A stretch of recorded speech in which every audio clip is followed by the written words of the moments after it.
Kanaaf diina keenyaan illee waan isin nu gootanii hin daganne bar yaadataa jirra jennaan jecha.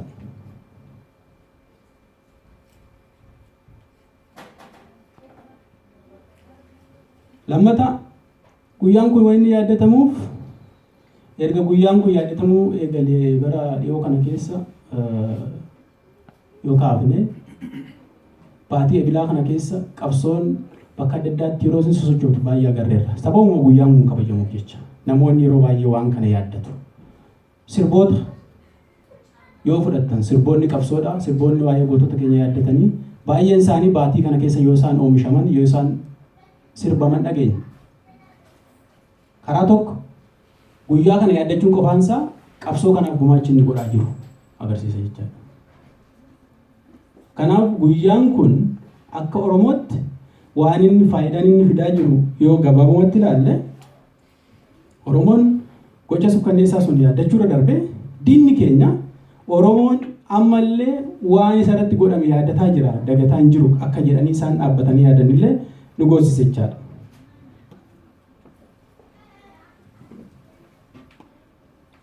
Kan biraa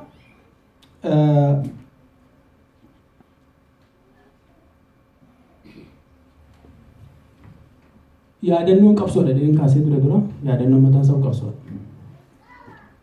Gaafa yaadannoo kana goonu waan nuti kaafu waan Oromoon irratti dubbatutu jira. Seenaa kana kaasnee dubbanna jechaadha. Keessumaa dhaloota haaraadhaa barbaachisaadha jedhee kan yaaduu jiraate guyyaan kun bifa kanaan jiraachuu keenya qofa odoo hin taane seenaa maaltu darbe kan jedhu sun akka nuti duubatti deebinee yaadnu warran godhan keessaa tokko yoo jiraate guyyaa kana innis yaadannoon qabsoodha. Yaadannoon qabsoodha. Keessumaa gosa sanyii duguggaa nurratti godhamaa ture. Saamicha lafaa nurratti godhamaa ture. Oromoo keessaa irraa buqqisuu irratti waan godhamaa ture yoo fudhattan baay'inni isaa yeroo yaadannoo kana irratti ka'u akka barumsaatti isaa ta'u akka gorsaatti. Kanaaf guyyaa kana yeroo yaaddannu qabsoo keenya yeroo nuti haaressinu agarsiisa jechaadha. Walumaa galatti guyyaan goototaa qabsoo keenya finiinsuu irratti qabsoo keenya dagaagsuu irratti tokkummaa keenya cimsuu irratti gumaachi isaan godhan asii bas miti. Keessumaa dhaloota haaraa kanaan guyyaa kana wajjin wal qabsiisee waan gabaabaa waan jechuu barbaadu jiraate jaallan gaafa ebila 15 bara 1980 gara Somaaliyaa odoo deemanii karaa irratti wareegaman sun yeroo yaaddannu waan isaan lafa nuu kaanii darban sun yaaddachuun hedduu barbaachisaadha.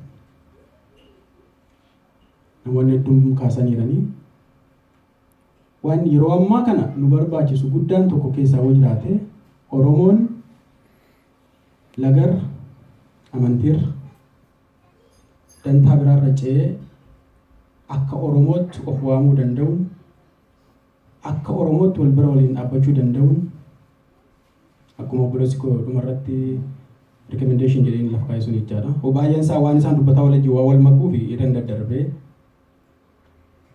dhaabbachuun barumsa waggaa 35 ara darbe odoo hin taane har'allee yeroo ammaa kanatti waan nu barbaachisudha.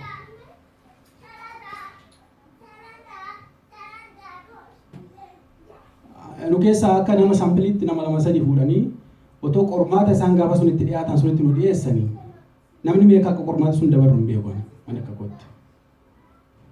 Ani miti mataan kee jechaadha. Ani yoo musliima ta'e fayyuun barbaadu ture gaafas.